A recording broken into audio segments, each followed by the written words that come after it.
story. The story is of a CEO of a family business. And this particular CEO is called John. And his son is Bill.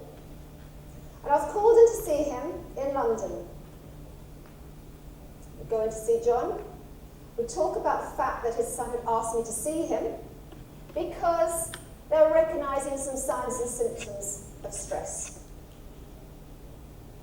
Anxiety, shouting, screaming, poor decision making. And I went in to see John, we sat down together, and I said to him, John, on this continuum, where do you think you are? And he looked at it, and he studied it, and he said, I reckon that I am probably at the exhaustion point. And I said to him, okay, John, well, how long do you think it's going to be before you actually get to burnout? And being the true type A person is, who he is, hard driver of himself and others, no time for anybody, he said to me, it's not going to happen. Okay, shook his hand, spent 2 hours with him, and went back to the office. 3 months later, telephone rings. It's Bill on the phone. Hi Bill, how's your dad? I'm sorry to hear that. What happened? What do you think happened? Heart attack. Exactly so. A heart attack, I'm really sorry. Where is he? The Priory Hospital. I'll go and see him straight away. Which is what I did. And I go down to the hospital, get into the elevator, go up to the 3rd floor, knock on his door, go into his room, and he's sitting, John, bolt upright, and says to me, and now they've wheeled in the stress consultant. Not exactly what I regard as a very welcome, but okay, it was all right. What can a family business do to combat workplace stress? Because we can set the scene, but we need to have the solutions. And ladies and gentlemen, the solutions are not complicated. There's nothing complicated in what I'm saying. Stress management is common sense.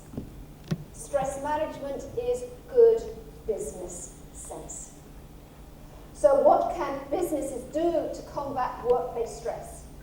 Well, one of the don'ts is very simple. Don't pay lip service to stress management, to managing stress.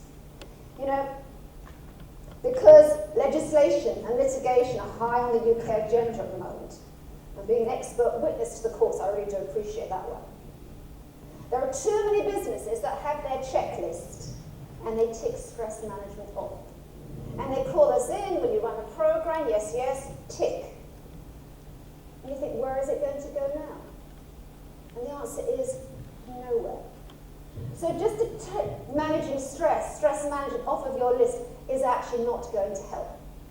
I had a manager the other day, actually a senior manager the other day, who said to me, I asked my team to come in over the weekend. I said, okay. And he said to me, we had to work overtime. I said, do they want to be there? And he said, not really.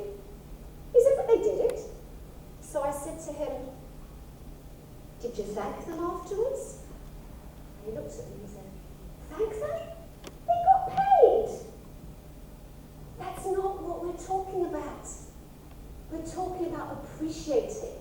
We're talking about getting buy-in, feeling valued, feeling worthwhile, feeling respected for what it is that you do. Those are our effective communications.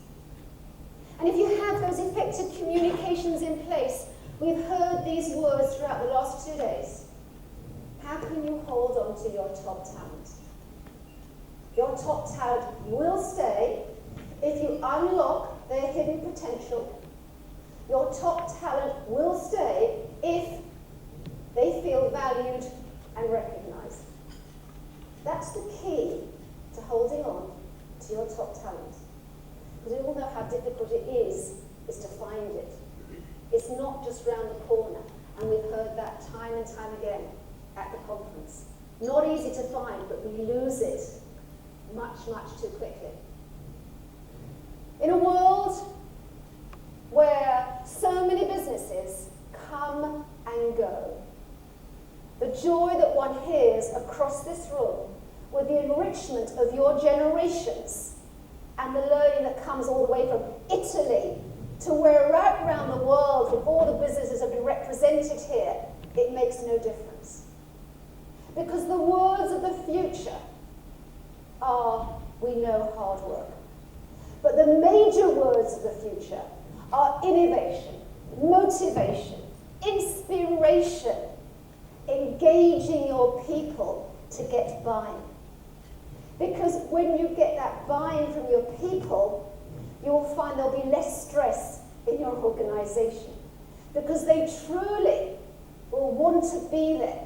They will, as you said, sir, love their work. There will be the transparency. There will be the reason that you want to be there to start the week in Dubai on a Sunday morning.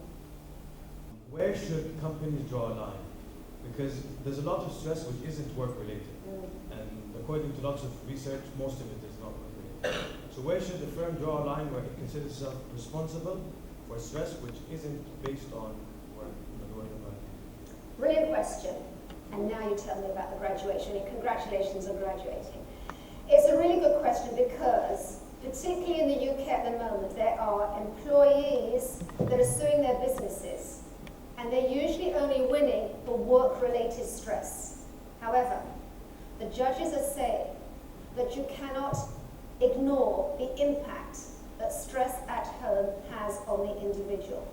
So that gives you an example in terms of what's happening in the UK at the moment. Number two is that if an employee is going through home-related stress, personal problems, you can wash your hands of it and say, what's it got to do with me? Just because there's a problem with a mother or a father or a child, what's it got to do with me because I'm their boss? You could go down that route, and I'd say she's very short-sighted. Why? Because it's the whole person that comes to work. Now, I'm not suggesting that you actually take over that employee's personal problems and manage them yourselves. You don't. Human resources will empower the individual to take responsibility for their problems for themselves. At the end of the day, that employee still needs to turn up for work. The business has to run effectively. And if it's truly getting in the way of the business running effectively, then it needs to be managed. And if your HR department could resource an external person to help that individual to manage it, then you'd find the performance and productivity in the workplace would actually go up. So you can't close your front door when you go to work, you can't close the front door at work when you go back home. There's an interaction between both.